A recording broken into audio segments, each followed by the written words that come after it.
We have all said things in the past without first thinking how our words might affect other people. In this video, my goal is to make you aware of 4 such phrases we commonly use that do more harm than good.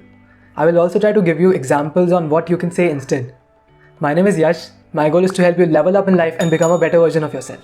Let's get started. The first phrase is, I told you so. People don't like to be reminded when they made a bad decision. And they certainly don't like to be reminded how they could have avoided a massive headache if only they had listened to you.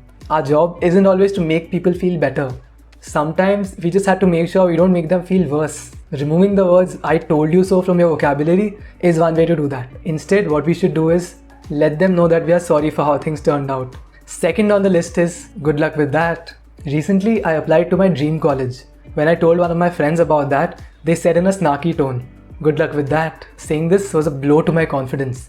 They might as well have said what they actually wanted to say, you're nuts Yash, you can't do that. I left the conversation questioning not only my decision to apply, but also my ability. When someone shares their hopes with you, they aren't necessarily looking for your approval. They are most probably looking for your support.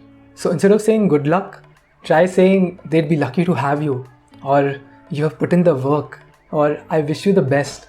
It's just another example of a little switch that can make a big difference. Number 3. It's not my fault. In addition to death and taxes, the only other certainty in life is that other bad things are going to happen. When they do happen, pointing fingers at others or casting blame does not look good. Contrary to popular belief, owning our actions and being accountable, that makes you look good. That shows character. This may sound counterintuitive, but as long as you're someone who's not constantly screwing up and making mistakes, owning up to your actions and mistakes can help build trust. This is because we all know how difficult it is to step up and take ownership when things go wrong because of you. Number 4. You always or you never. Nobody likes to be labeled. Words like always or never, no matter how nicely you put them, puts people on the defensive. You never clean up. You never listen to me. You always take me for granted. If a reoccurring pattern is getting the best of you, focus on the problem, not the person. You can make it sound better by saying something like, I'm not sure you realize you're doing this so often, but staring at your phone while I'm talking to you doesn't make me feel too great. Those are the 4 phrases. When it comes to navigating our relationships, what we choose not to say is just as important as what we do say. Let me know in the comment section if you'd like a part 2 of this video.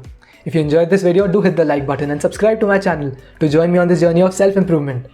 Let's level up together.